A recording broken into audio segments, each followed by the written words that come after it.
My past sin is the love I can't escape. The first breath I drew burned like ice in my lungs. My eyes flickered open, and the world came in fragments. Moonlight fractured through twisted branches, the taste of iron on my tongue, and his face. Isen. His storm-gray eyes locked onto mine, shadowed with something I didn't want to see: pain, restraint, and beneath it all, the echo of an old wound I had carved into him lifetimes ago. Blood trickled from a gash at his brow, running down the sharp lines of his face. His jaw was clenched so tight I thought it might snap. I wanted to look away. I couldn't. No. Not here, not him. My heart pounded against my ribs like it had that night. That night. A flash. My hand slipping from his as the world crumbled beneath us.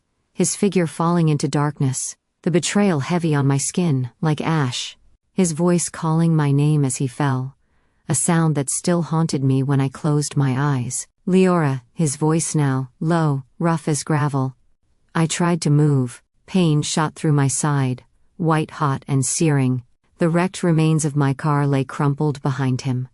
The metallic scent of oil and blood thick in the air. Why? I rasped, my throat raw. Why are you here? His gaze hardened. Don't speak. Save your strength. Strong hands slid under me, lifting me as though I weighed nothing. His warmth seeped through my frozen limbs. And then I saw it. Between us, a thread of golden light, faint but real, coiling from his heart to mine, pulsing with the rhythm of my stuttering breath. No, no, no, no. I squeezed my eyes shut, as if I could erase it. But when I opened them, it was still there, binding us. You shouldn't be here, I whispered, but the words broke apart in the night air. He didn't answer. His focus was on the shadows between the trees, as if he could see something I couldn't. His arms tightened around me, and I felt it then. A chill that had nothing to do with the night air. A shape. No, shapes. Dark, wrong, moving where nothing should move. What? Quiet, he ordered, his voice a blade. I felt the jolt of his steps as he carried me toward a black SUV parked just off the road, its engine humming low. The world tilted, pain clawed at me, but I couldn't stop watching the forest. The shapes stayed just beyond clear sight, but I felt their hunger, like cold fingers reaching for my soul. Isen kicked the door open and set me inside with care that felt at odds with his hard expression. Buckle up if you can, he muttered, slamming the door and sliding behind the wheel. I fumbled with the belt, trembling fingers barely obeying.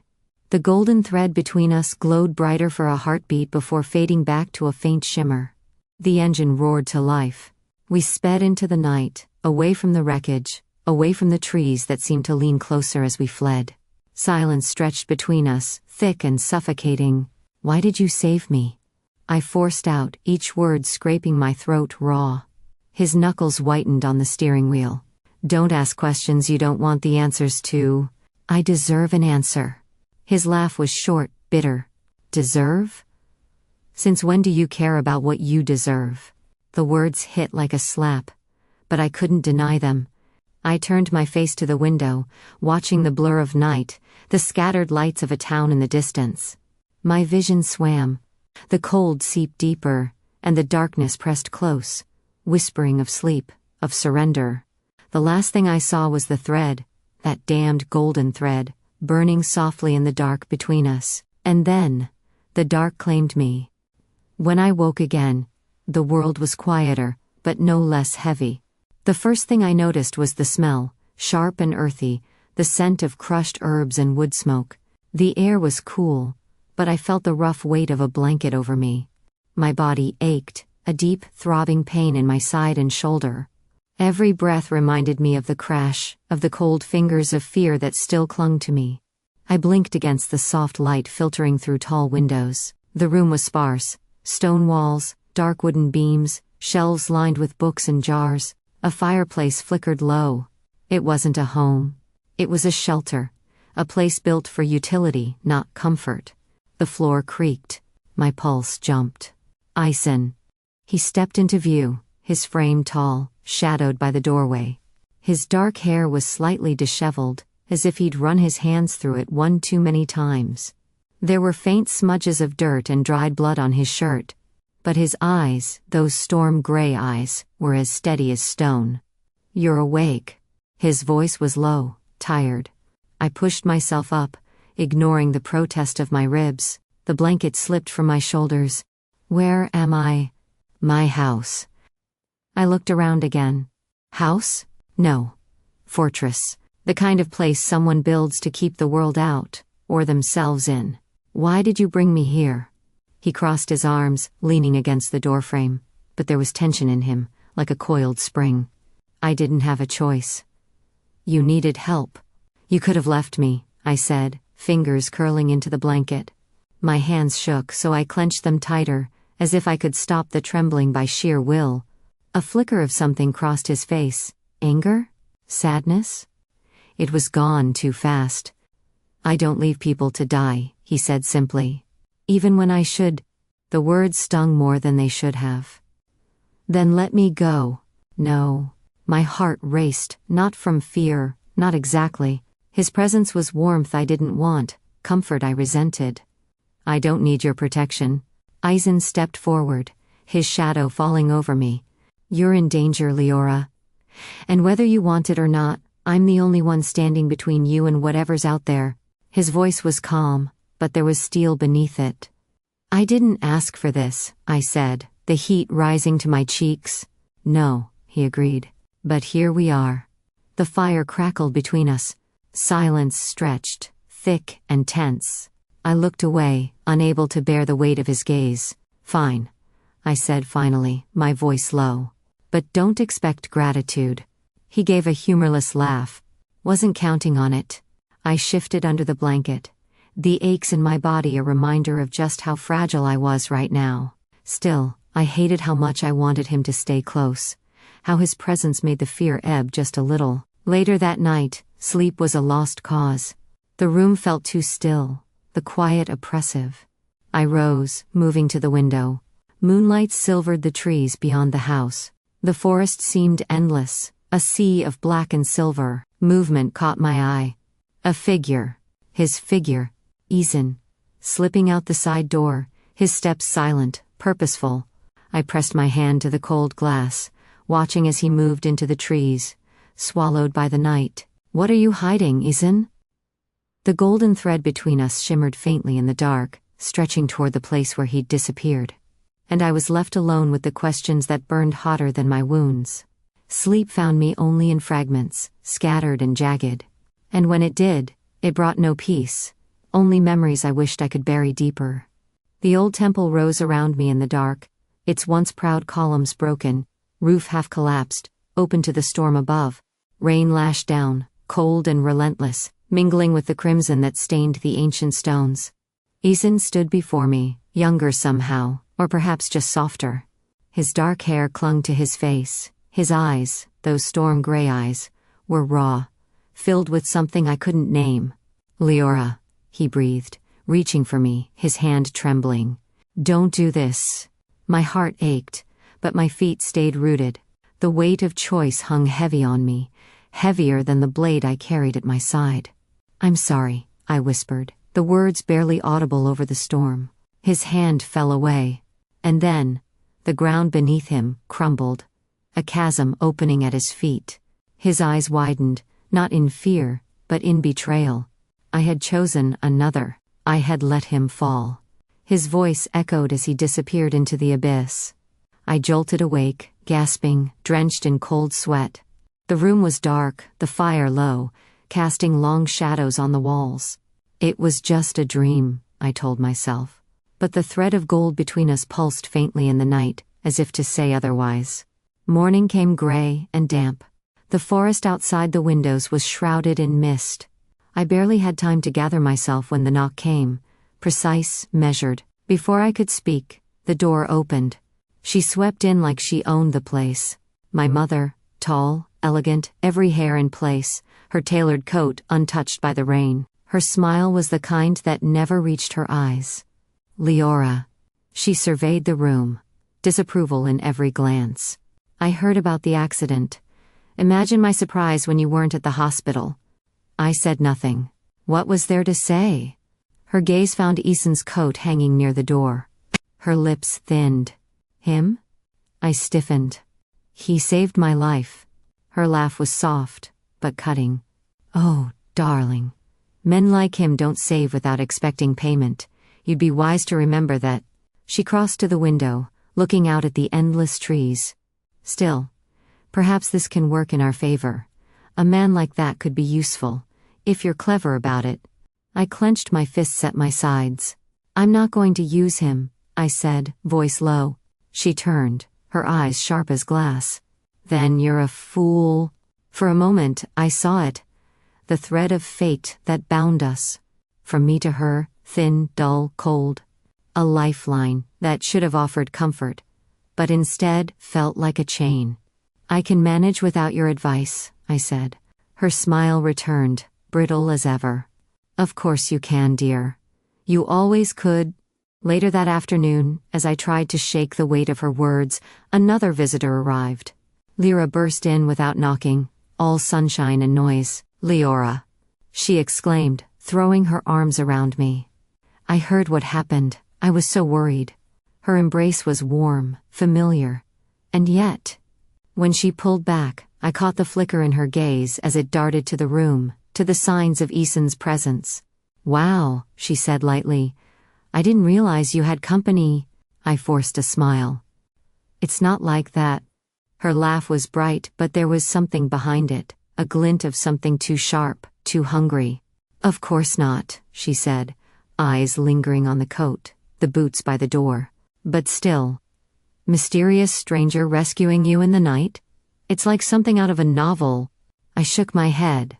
It's complicated. Isn't it always? She sat beside me, too close, her voice dropping to a conspiratorial whisper. But if you're not interested, maybe you could introduce me? I tried to laugh it off, but the knot in my chest tightened. When she left, the room felt quieter, emptier, but the thread, that golden thread, burned brighter than before, as if in defiance of all I tried to deny, and with it came the guilt I couldn't shake. And the pull toward Isen that no amount of reason could sever. The warehouse loomed like a carcass of steel and concrete, forgotten at the city's edge. Moonlight leaked through shattered windows, casting crooked patterns on the cracked floor. I shouldn't have come. Every instinct screamed that this was a mistake, but I had to know. I stepped inside, the air thick with dust and rust. And he was there. Rowan. He emerged from the shadows as if they parted for him. Taller than I remembered, sharper somehow. The boy I once knew, now a man cloaked in something darker. His hair, once soft and wild, was neatly kept now, his smile still easy, but with an edge that hadn't been there before. Liora. His voice was smooth as silk, but it made my skin crawl. His eyes, gods those eyes, lit with recognition, hunger, and something that made my heart pound for all the wrong reasons. Rowan, I said, my voice small in the vast emptiness. He came closer, slow, like I might spook if he moved too fast. You always did have a talent for walking into trouble. His smile deepened. Not kind, not really. And you always had a talent for causing it, I shot back, forcing steel into my words. He laughed, soft, low. You're in over your head, Liora. Again. But don't worry, this time I'm here to protect you. I froze as he reached out, fingers brushing a lock of hair from my face. The touch was gentle, but my skin crawled beneath it. You're not my protector, I said, stepping back. He tilted his head, amusement flickering. No? Then who is? The warehouse door groaned, and I felt it. That familiar storm, that pulse of power that meant Isen. Rowan's smile faltered. Well, well, Rowan murmured. I see your shadow still watching over you. Isen stepped into the light, his expression carved from stone, his gaze locked on Rowan. Step away from her. Rowan sighed, mock regret in his tone. You always ruin the moment, Isen. And then the tension snapped. The air crackled as power flared. Isen's magic, like silver lightning, meeting Rowan's dark flame. The room erupted in chaos. Sparks flew, shadows twisted. Beams groaned and splintered. The ground shuddered beneath us. I stumbled back, heart racing, helpless to do anything but watch as the two men clashed, their powers tearing the world around them apart. Isen's eyes burned with focus, his movements precise, deadly. But Rowan matched him, step for step, his smile gone now, replaced by something colder. A blast of force sent Isen crashing into a pillar, the concrete cracking under the impact. "No," I cried, instinct propelling me forward. Isen pushed himself up, blood at the corner of his mouth, but his gaze never left Rowan. "Liora, run!" he shouted. Rowan moved to block me. "Not this time," he said, voice low, dangerous. "I won't lose you again." Before he could reach me, Isen was there, intercepting him, forcing him back with a surge of light that split the dark.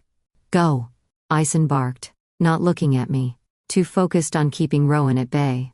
My legs finally obeyed. I turned and ran, the night swallowing me as I burst through a side door, the sounds of their battle echoing behind me.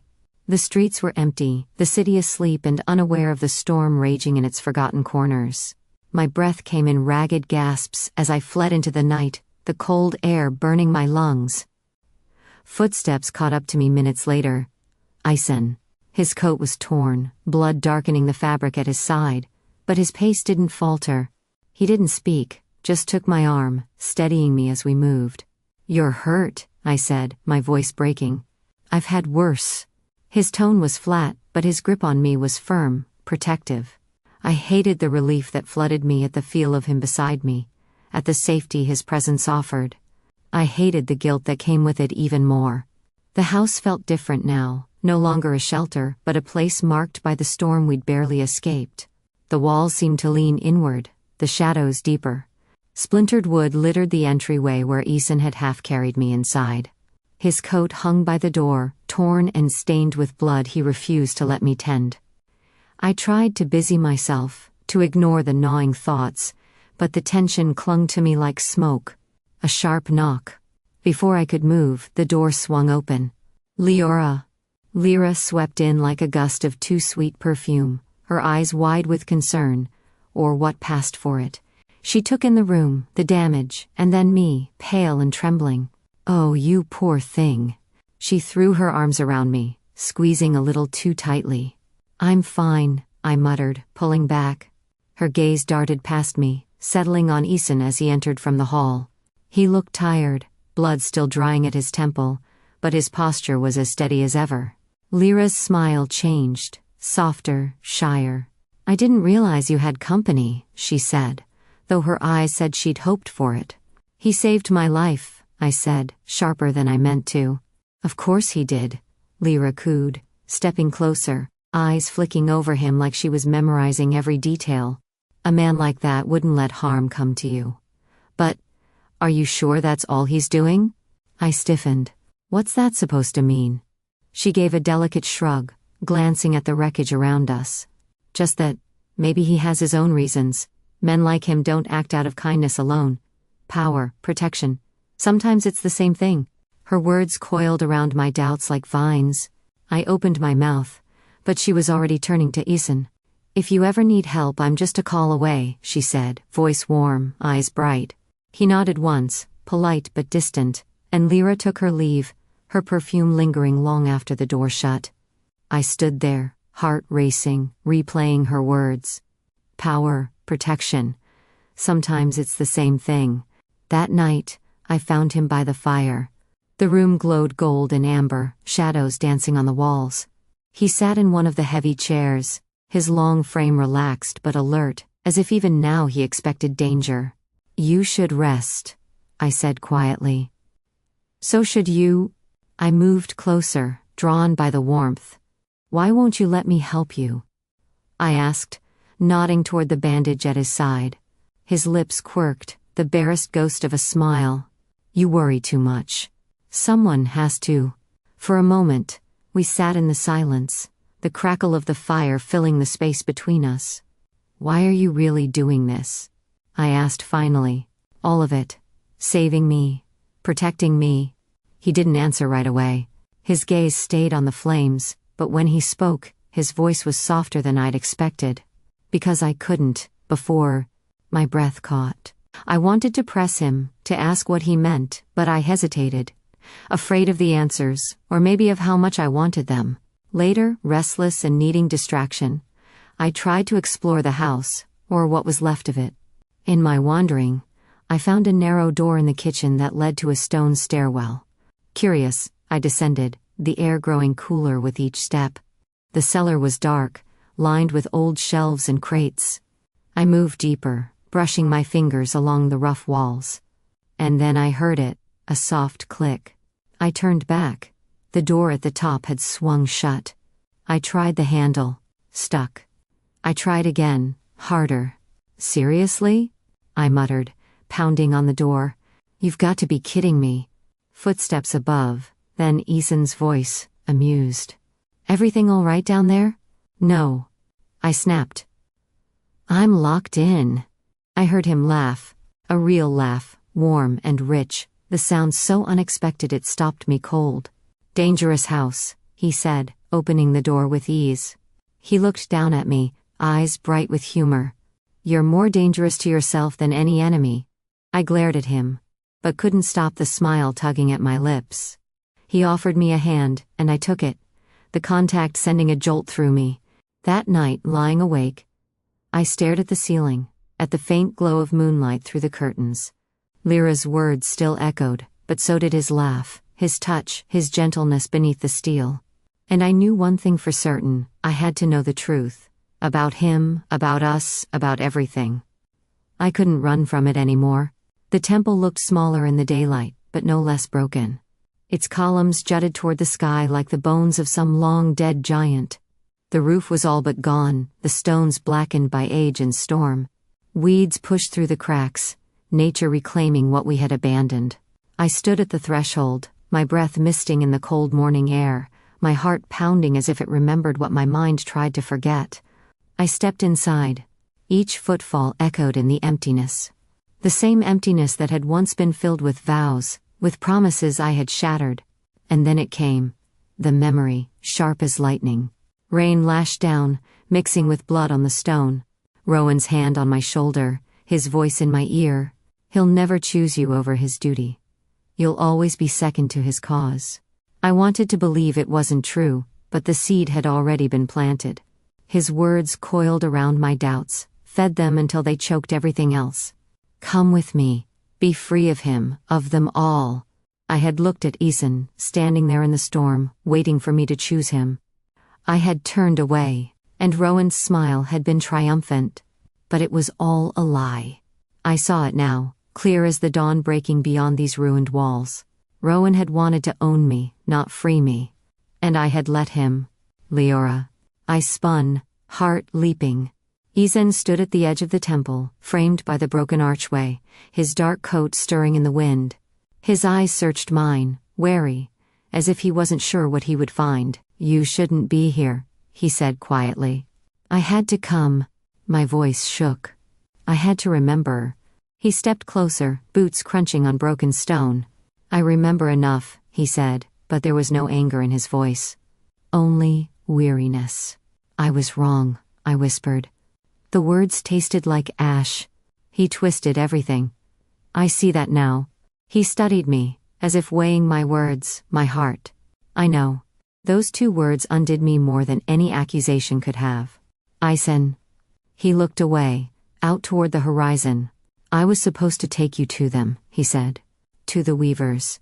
That was my duty, to deliver the soul that betrayed us, so they could judge you. And why haven't you? His hands curled at his sides. Because I can't.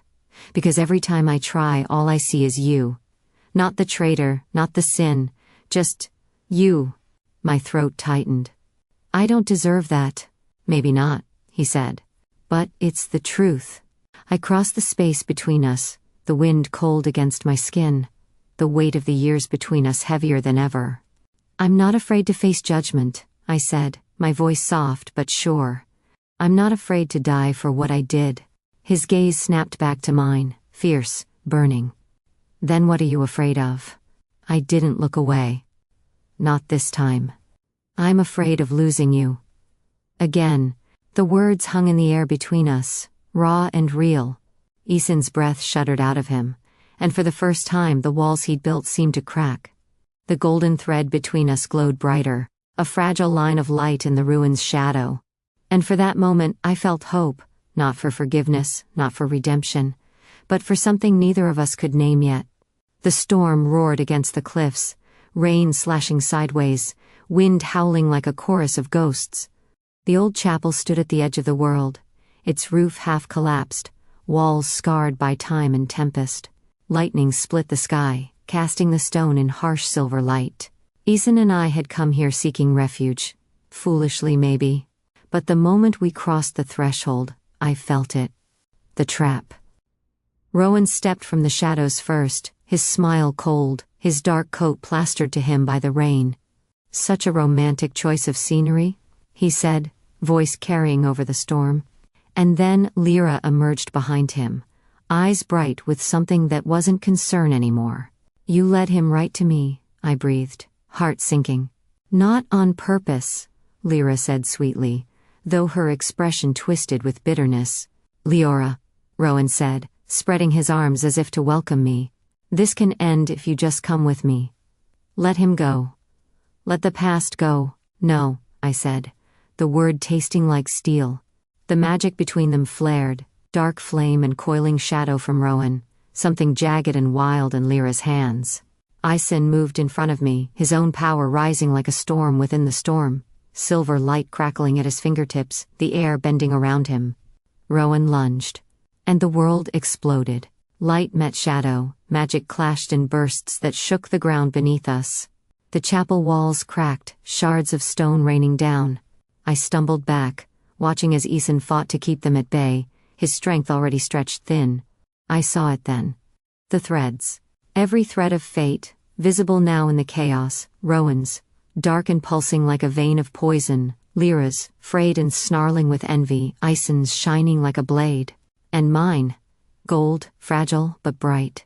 Rowan struck, forcing Isen back. Liora raised her hands, magic coiling. "You always take everything," she screamed, voice breaking. "Even him, even now." Her thread flared red with rage. I didn't think. I reached out, not with my hands but with my will, my soul. I seized their threads, and I pulled. Rowan's thread frayed, snapped, his magic faltering. Lyra's unraveled in my grip, her power sputtering out as she gasped, stumbling back, horror in her eyes. "You," she whispered. "How?" Isen turned, wide-eyed. Rowan snarled, recovering fast, his magic flaring again. Isen stepped forward, ready to block him, ready to fall if that's what it took. "No," I cried, stepping between them, my hands glowing with the light of the threads. I gathered the strands together, the storm around us roaring louder, as if the world itself felt what I was about to do, and I wove them into a single burst of power, light and shadow clashing, then dissolving, leaving only silence. Rowan collapsed to his knees, spent. Liora fell beside him, trembling. And the storm began to ease, the winds softening, the rain slowing to a gentle patter. Isen stood before me, breathless, stunned. "You saved us both," he said, wonder in his voice. I reached for him, my fingers brushing his cheek, and felt the thread between us pulse, stronger than ever. "No more running," I said softly. And in his eyes, I saw the same promise. Morning came slowly, the storm's fury spent. The sky bloomed with soft gold and pale blue, sunlight streaming through the broken walls of the chapel. The ocean below the cliff glimmered, as if it too had survived the night's wrath. The chapel lay in ruin. Cracked stone, shattered beams, the remnants of a battleground. But in the quiet, it felt like a place reborn, washed clean by rain and struggle. I sat beside Isen, his back against what was left of the altar. Blood stained his shirt at the side, his breathing shallow but steady. His eyes were half closed, but when I touched his arm, he stirred, lifting his gaze to mine. "You should rest," I said softly. He managed a faint smile. "You always say that." I tried to return it, but my heart was too heavy. The thread between us glowed faintly in the morning light, golden and fragile, or maybe stronger than I understood. I traced it with my eyes, from him to me, binding us as surely as chains. Isen. I hesitated, the words bitter on my tongue. You don't have to carry this anymore. I can end it. I can break the thread. Set you free. His brow furrowed, and for a moment I saw the man behind the duty, the weight he'd borne for lifetimes. Liora. I mean it, I said, voice shaking. You've done enough. More than enough. Let me do this, for you. He was silent, the wind stirring his hair, the sunlight catching the silver in his eyes. And then he shook his head. No. I blinked, tears blurring the dawn. Our thread isn't a curse, Liora, he said, voice quiet but sure. It's what saved us both. I drew in a breath, the weight of his words settling over me like the sun's warmth after the storm. I thought it doomed us, I admitted. So did I, he said. But maybe it was trying to lead us here, all along. The breeze carried the scent of salt and rain, of earth fresh and clean. I helped him to his feet, slow and careful, and together we stood in the light that poured through the chapel's broken roof. Below, the world stretched out, wide, open, waiting. I didn't know what came next. The past was a wound that would take time to heal. But for the first time, I wasn't afraid of what lay ahead. Beside me, Isen's hand found mine. The thread between us pulsed once, gently, not as a tether, but as a promise. And we walked from the ruin, into the new day.